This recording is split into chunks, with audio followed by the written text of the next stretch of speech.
chat window.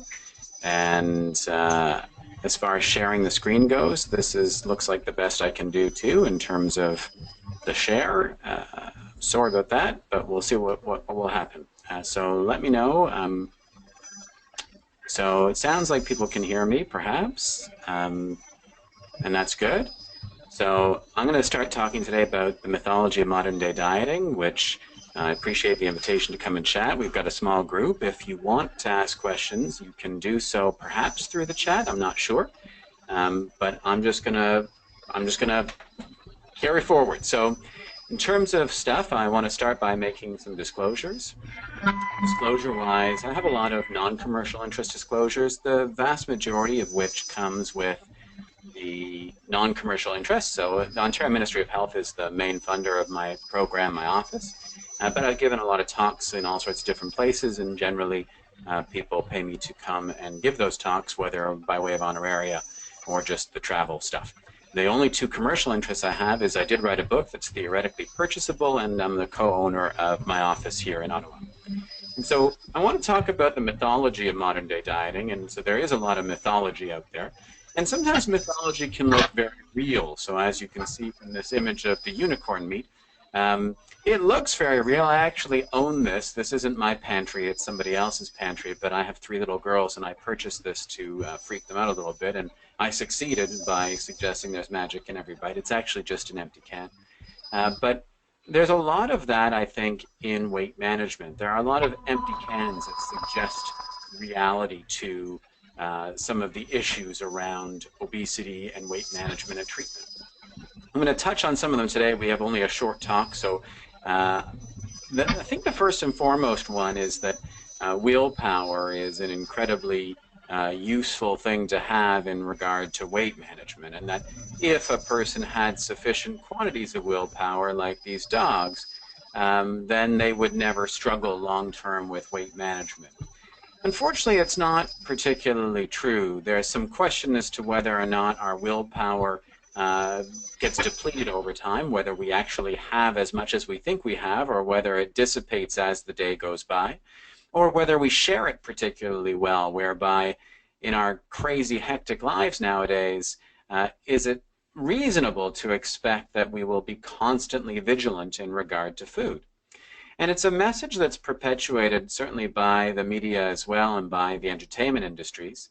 There's the television show The Biggest Loser, of course. I unfortunately have had the opportunity to watch the show many times, and I do so because my patients watch it and I want to know what's going on. But you know, the looks on these people's faces are the same looks that we would have on our own faces if we were cooped up in a ranch, not eating very much, exercising 3 to 6 hours a day, and we're facing our literal favorite foods because we told people what they were beforehand, and they then included them in a challenge that was perpetuated, in a sense, for dramatic purposes. Ultimately, hunger is a very powerful thing, and that's why these people look so unhappy, and that's why I would look so unhappy if I was starving and facing, in my case, it'd be chicken wings and pizza, perhaps, but for others, it would be the donuts that you can see out there. Ultimately, hunger is a very major issue, and one of the myths out there is that, you know, we should just wait until we're hungry to eat, and that will sort things out just fine. I want you to think about what happens when you go to the supermarket and you're hungry, and you might be facing this sort of an aisle where, indeed, if you are hungry, it might call to you much more loudly. And everybody's actually experienced the phenomena of going to the supermarket, being hungry when they begin with, and struggling with purchases. And they've done research to prove what we all know to be true, and that is we buy things very differently when we're hungry. And so what happens when we're hungry generally at home, you know, it's not that we're shopping from a fridge, from a freezer, or sorry, it's not we're shopping from an aisle, we're shopping from a fridge, a freezer, a plate. And we do this. We eat all the things when we're hungry. So this myth that we should simply wait until we're hungry, for many people is very challenging. Now, there are a few people out there who manage to moderate intake really fine when they're hungry, but that's a rarity and not the norm. The other myth out there that I see a lot of is what scales do. And so a lot of people think scales do many things. This cartoon, I think, is both sad and funny in terms of the impact scales have on people, because many people believe that scales do more than simply measure the gravitational pull of the Earth at a given moment in time. I mean, that is what a scale does. It measures gravity. It doesn't measure happiness. It doesn't measure effort. It doesn't measure health. It doesn't measure success. And because this is an audience of folks who are involved in health, I want to briefly go back over the point in regard to health. Scales don't measure it. So it's true that it's a marker for things at its extremes, especially if someone's very, very struggling with a great deal of obesity or a great deal of underweight. There's no question that there are risks with that. But risks aren't guarantees, and at the end of the day, I think that many patients get lost in the shuffle. They get lost in the shuffle because sometimes doctors will blame everything on their weight, or patients will blame everything on their own weight, and people will not investigate properly otherwise. Or you see the opposite happening, where you might have a family physician or another allied health professional who simply assumes that a person's diet and lifestyle are healthy because they're thin. And that's just not the way, again, weight works. You can have people without any issue with their weights who have incredibly unhealthy lives, where the exploration of their lifestyle would be beneficial in terms of both their health care and understanding who they were dealing with across from them in their office. And this myth that again, all we really need to do is our effort, that we need to suffer and struggle, that what doesn't kill us makes us stronger. Again, it's perpetuated by the mass media and by social norms. We have loathsome people like Jillian Michaels. I don't know if she's actually loathsome in real life, but she's certainly loathsome on The Biggest Loser, where she's one of the trainers there. Seems like her job is to yell at people and berate them and feel like there's a problem. And so ultimately, this message that misery is the ticket to weight loss, although it might be true in the short term, in the long term, I think it is a big problem, because most of us, in fact, I'd say all of us, we're not built to suffer in perpetuity. And this myth that suffering is synonymous with success in weight management leads people to undertake the most ridiculous of diets. And yes, of course, they will work in the short run. Any diet will work in the short run. But in the long run, if you want to succeed with weight loss, I think fainting, puking, or dying, clearly that'd be a problem, but so too would be any endeavor, fitness or food-wise, that made you worry that you were going to do one of those things. And so this notion that suffering is required is hugely problematic for long-term treatment. And I would argue, again, it underlies many of the most idiotic of short-term efforts. Another myth is that exercise really is the ticket to the weight loss express. This is from an Ottawa OC Transpo bus, where the city of Ottawa, for some strange reason, decided that they were going to encourage people to have more mocha frappuccinos because they bike to work. And the equation, or the math behind exercise and weight management, first of all, is hugely unfair. We don't burn as many calories exercising as would be fair from the perspective of weight management. And so this idea that less sit, more whip is real is problematic, literally from a likelihood perspective of, your bike to work is not going to have burned nearly as many calories as the mocha frappuccino you're about to eat, unless perhaps your bike to work is, 70 or 80 kilometers in duration or distance. But this is a message that we hear constantly, that exercise is going to be hugely helpful. Unfortunately, the studies on exercise are disappointing, and it's probably why the gyms that are full in January are empty by March. People join with the intention of seeing their exercise lead to weight loss, and they quit when it doesn't. And that's been borne out in all sorts of studies, observational studies over time. On paper, of course, it should work, but we again have this bad habit as a society, as a species, of eating back our exercise, either because we think we're supposed to, because we see advertisements saying we're supposed to refuel or recover or rehydrate or what have you, or because we feel we've earned the right, because suddenly we have this virtuous behavior of exercise that we need to reward ourselves with. Most of the people who do what I do on a daily basis will tell you that probably about 80% of the modifiable weight of a person is modifiable on the basis of dietary change, and only 20% by way of exercise. And so if you've got a final exam that's weighted 80% to one semester and 20% to the other semester, paying a huge amount of attention to the 20% is probably a bad plan. Also probably a bad plan would be a cheat day.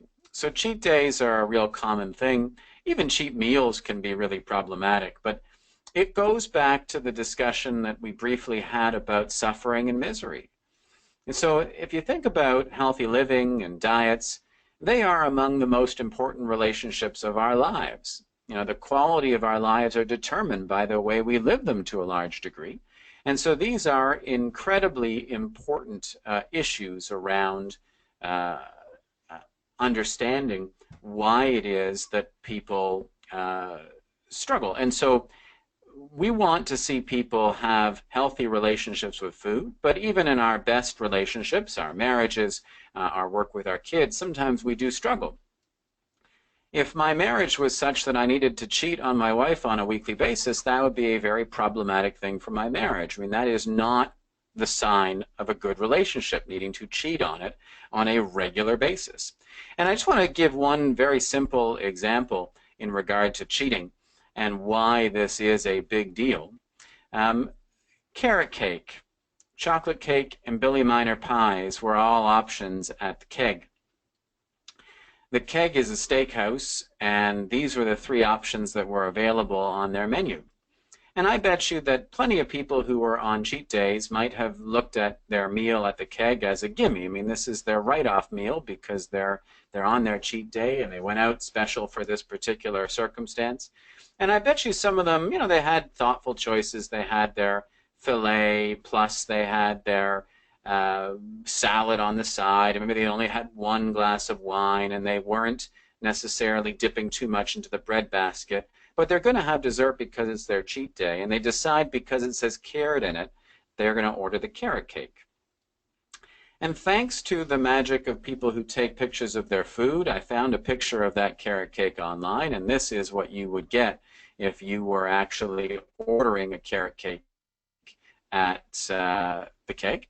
And ultimately, if you were to consider the calories involved in this particular carrot cake, I think most people would appreciate that they were going to be high, but very few people would appreciate that this particular piece of carrot cake would have 2,344 calories in it. 2,344 calories is more than most people consume in a day. And so this is definitely not something that will work well in a cheat, because this will erase, if not an entire day's effort, more than that. And so this notion that we must be suffering regularly and then therefore have access to cheat days can be very problematic. So too is the idea that food is just fuel. If food were just fuel, I don't think that this product would exist. This is a lock that you could buy to lock your Ben & Jerry's from your roommates. Now, should you ever come across this lock, you should know that a bread knife just below where the lock is will work just fine in terms of getting to your ice cream. But again, this idea that we should not take pleasure from food if we're managing our weight, that we are not allowed to enjoy food the same way, this undermines many people's efforts too. And so too does the idea that there is a very simple solution to everything, that there's one particular thing that has led people to struggle with their weight. We see that all the time. I'd say the most common thing we're seeing blamed right now is sugar. Sugar is definitely a player in all of this, but by no means is it the only thing that is leading people to have struggles. Another myth is the idea that there are weight loss in a bottle type things, like the Dr. Oz show that suggested that raspberry ketones were, his words, miracle fat burners. If there were miracles in weight management, I wouldn't be giving this talk, and we would have a lot fewer people who struggle with their weight. Unfortunately, this is something that is a problem because we don't regulate this. Health Canada does not seem to have any issue with allowing people to sell products in the name of weight management, regardless of whether or not there's any evidence to suggest that there are benefit to those things. We talked a little bit about health. Body mass index is no better than anything else in measuring health. It is a marker. It's something that we can sort of measure. It measures the same in everybody's office. But it doesn't have an awful lot of value. And so the reason it doesn't have a lot of value is, again, it forgets two things. It forgets, one, what we were talking about before, which is that scales don't measure health. I mean, the body mass index literally measures bigness, so it's a measure of an individual's bigness, not a measure of their health. And it also forgets the fact that change is a relative thing. I'm going to come back to the change in a moment, but just stick with the it's not a measure of health for a second. I want to show you some graphs. I promise that they're brief. These graphs would suggest to people that weight and death are very tightly linked, that whether or not you live or die, the risk of same is dependent entirely on your weight. And these graphs are built purely on the basis of body mass index. So I'm not sure if everybody who's listening is aware, but class 1 obesity is BMI of 30 to 35, class 2 is a BMI of 35 to 40, and class 3 is a BMI of 40 or above. And so these graphs demonstrate the relationship between those BMIs and weight over time in context of dying. There's a researcher and a friend of mine, Arya Sharma, and one of his colleagues, Bob Kushner, who were looking at this and thinking about this and saying to themselves, you know what, this is not the way we should be measuring whether or not somebody's healthy. Instead, we should consider whether somebody's actually healthy. And so rather than purely look at BMI, they devised their own scaling system called the Edmonton Obesity Staging System.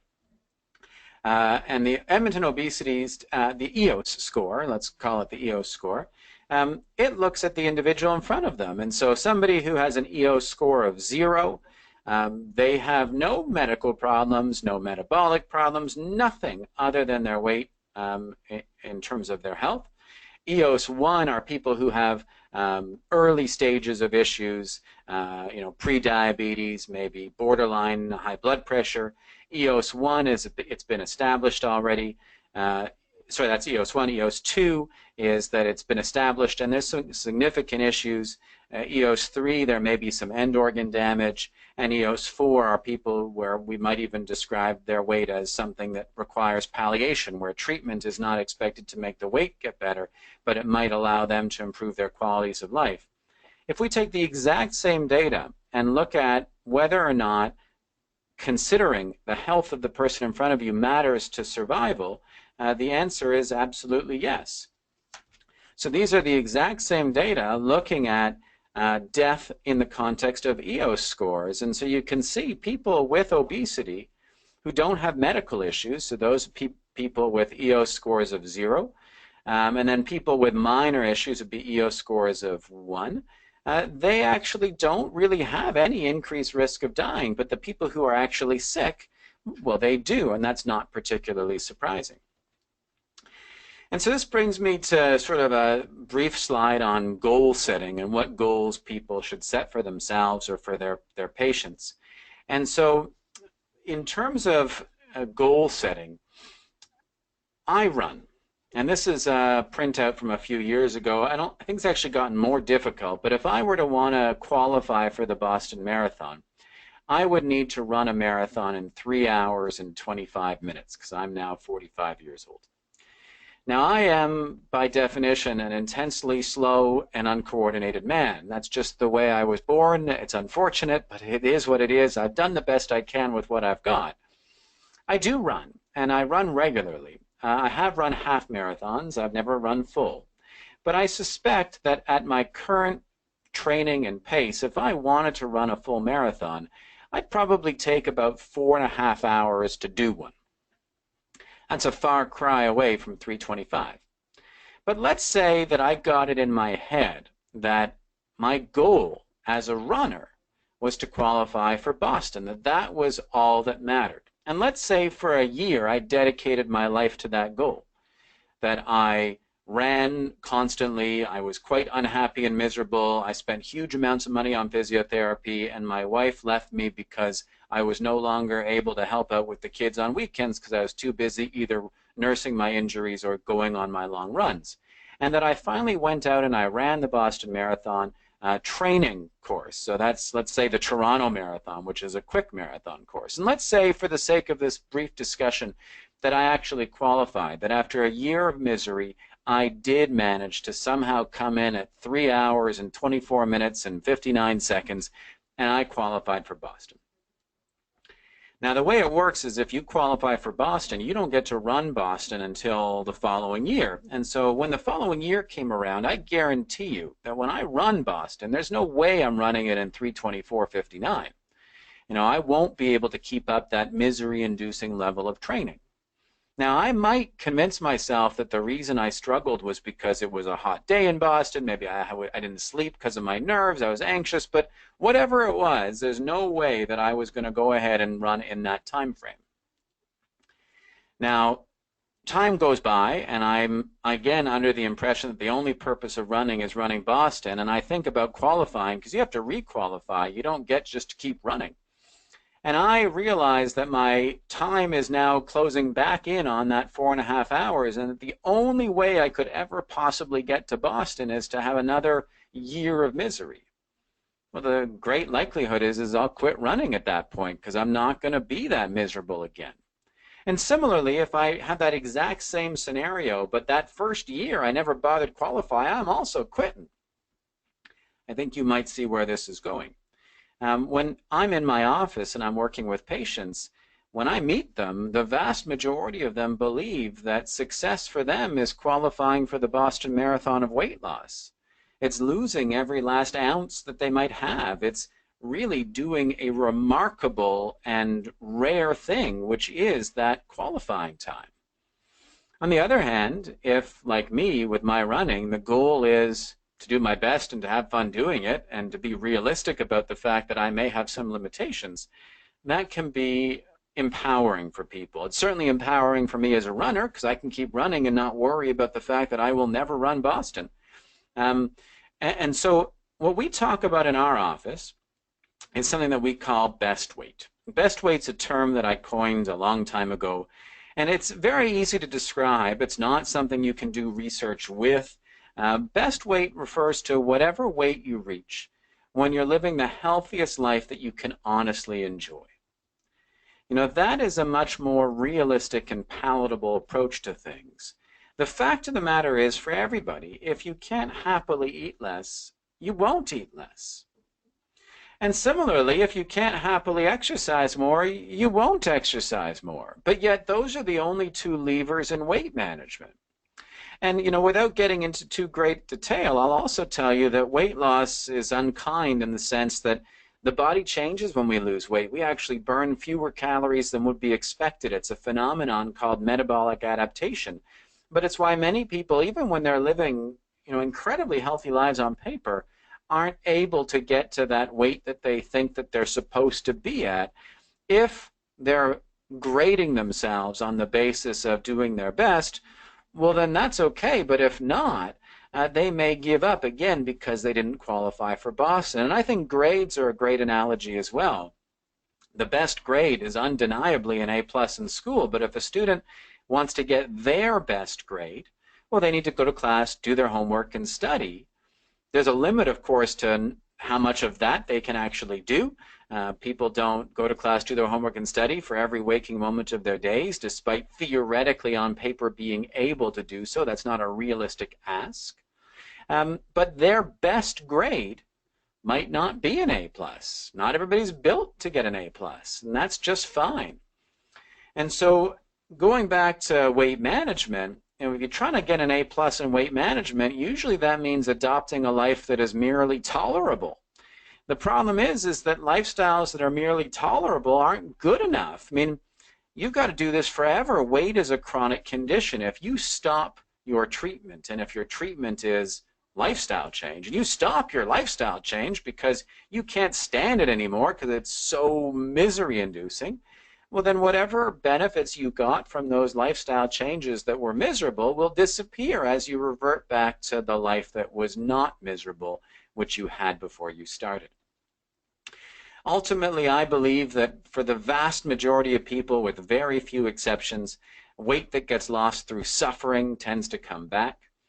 And I point out to people on a very regular basis, and I would encourage you to do the same from the very first meetings you might have with anybody if you're discussing their weight, just like we would with our kids if we were discussing their grades. Their personal best effort is great.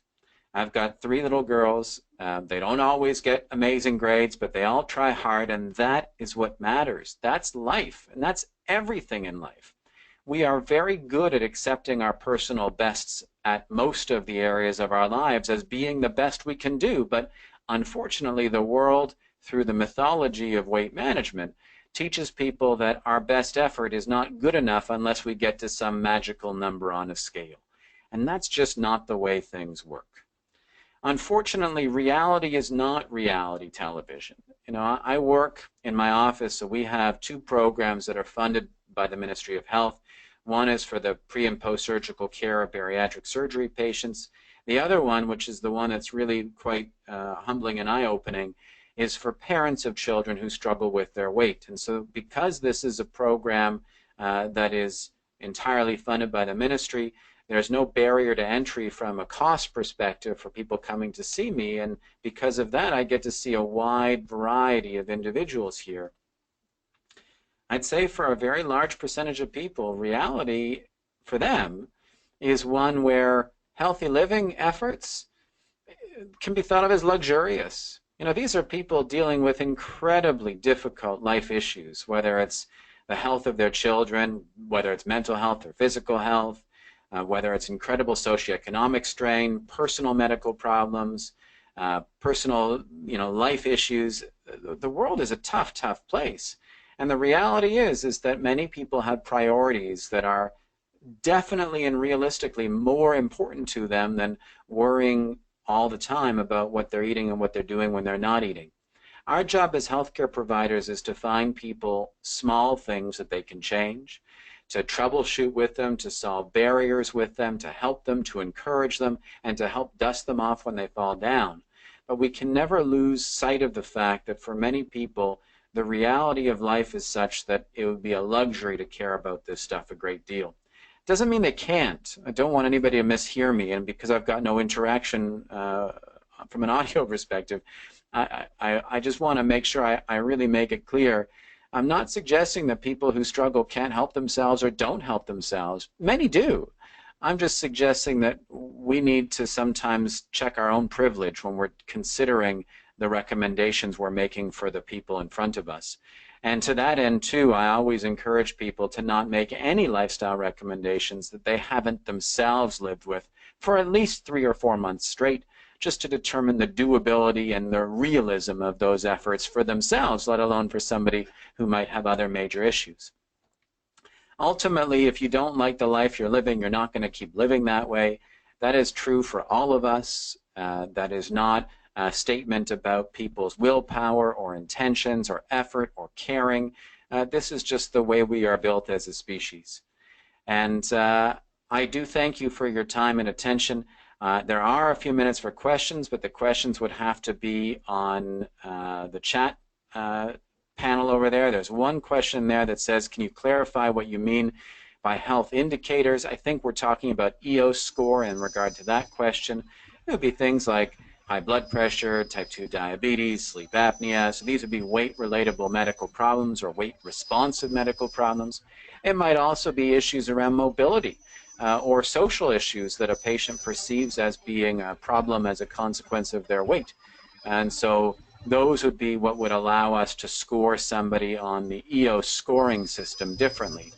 If you came into the office, for instance, and you had a body mass index of 35, but your blood work was pristine, you had no complaints, no medical problems, you were taking no medications, and your weight was not getting in your way, I would describe you as someone with a BMI of 35 with an EOS score of 0. And so that'd be class 2 obesity with an EOS score of 0, whereas you might also see a patient who has a BMI of 35 but has type 2 diabetes, hyperlipidemia, hypertension, sleep apnea, and osteoarthritis, and obviously that person would not any longer be classifiable as an EOS of 0. They would likely be an EOS of 2 or higher, depending on how severe any of those medical conditions were. And so I'm looking to wait and see if there's any other questions. I'm not seeing any pop up. Oh, I can't hear anybody, so I see that. Please let me know if you can hear me. No, I cannot.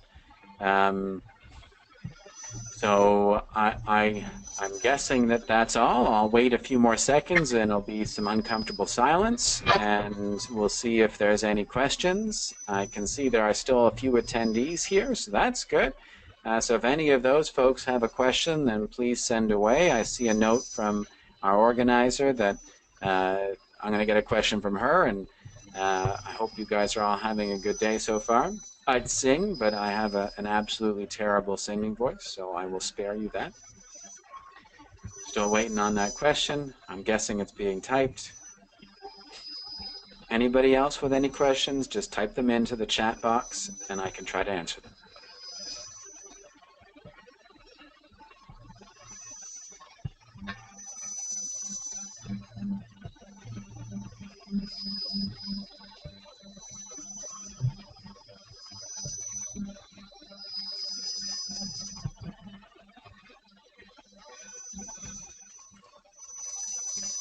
Sorry, so the question looks like a person attending living with a chronic condition is wondering what kinds of health indicators would be useful for them to understand as a patient. So I think the question, maybe I'm misinterpreting, but ultimately I think it's important for people to point out that there are conditions that can respond to lifestyle change. Many can. I think that maybe the question that's being asked is, how do you approach your patient who might be struggling with their weight, or who you might think is struggling, or who you might think needs help? And so ultimately I would ask permission. So there's something called the 5 A's. It's a whole different lecture. And so 5 A's wise talks about asking. What I tend to ask people is whether or not a person has any concerns about the impact of their weight on their health. And if somebody says, yes, I do have a concern about the impact of my weight on my health, then we explore whether or not a person's medical conditions might actually be affecting their health, or their weight is affecting those medical conditions. I'll tell you that the majority of chronic medical conditions do respond to lifestyle change, whether it's exercise or whether it's dietary changes or both. And so the chances are that there will be, regardless of who that person is and what their chronic condition is, there will be some benefits to lifestyle change. The key, of course, is to ensure that the changes you adopt are livable. I'd rather someone exercised consistently but infrequently than to do it really hard for a little while and then quit. So ultimately, I think that sometimes we get stuck in the mindset that only if we have chronic medical problems should we be considering what we're eating or considering how we're living. And I think better to think of it in the context of what's the healthiest life I can enjoy, and then aiming for that, regardless of whether or not you've got medical issues behind you. The next question was eating properly. Do we use a Canada's Food Guide? I certainly do not encourage people to use Canada's Food Guide. I do not believe that it is a particularly evidence-based tool.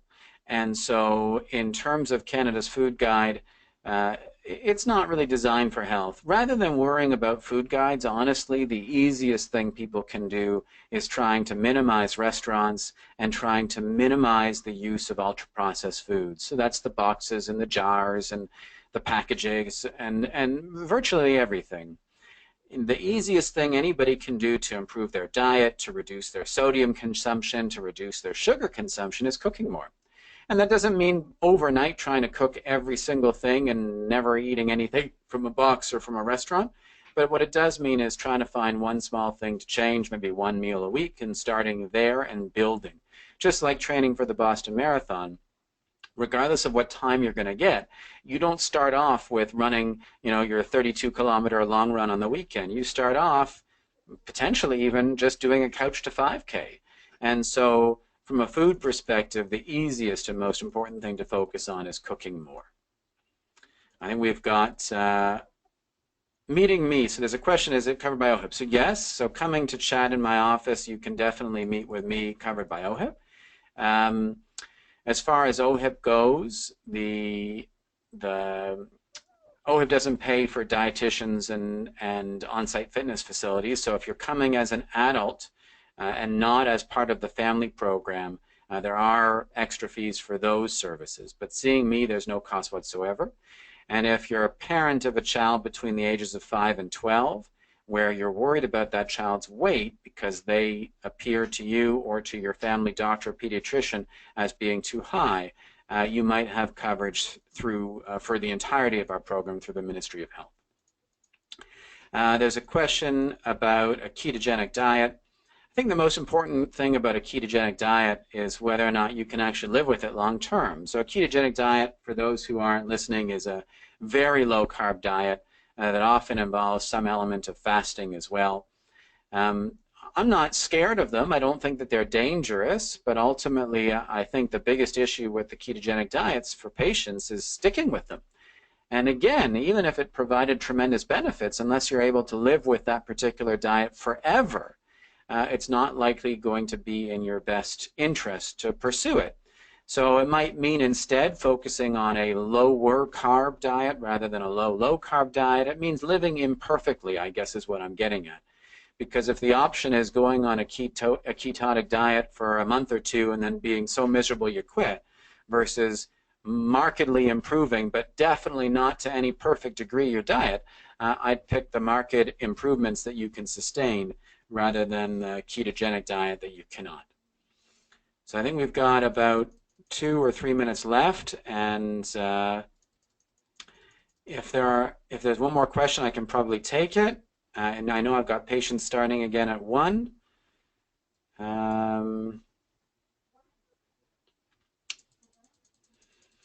Okay, well, I can't hear anybody, and so I am sorry if there's somebody busily typing away. Oh, there's one more question, and then after this question, I'll go. The question is about how much walking should somebody with chronic pain and extra weight start with, and it's not a glib answer. It's as much as you can enjoy doing. If that means just walking to the nearest telephone pole and back, and that's it as your start, then do that. And then the next day, maybe try and take 5 more steps, and so on and so forth. I remember we had a patient in the early days of our office in her 70s. She had a lot of issues in regard to her body and pain, and ultimately when she started, she needed a cane and she could barely get to our gym. And 2 years later, slowly building up her endurance, she walked a 10K.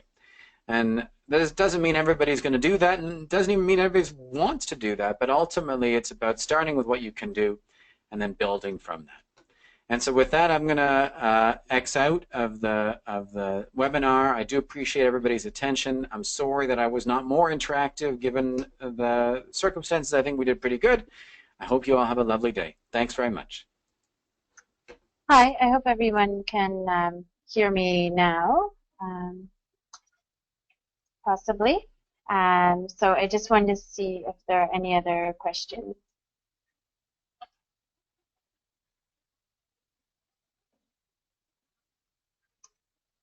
So hopefully if you can still hear me.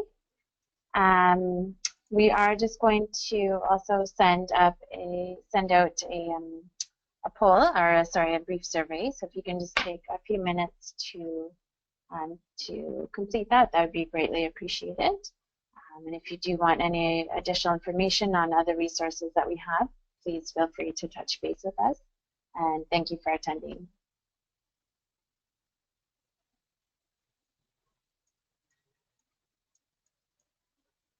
I do apologize for the sound issues that we have.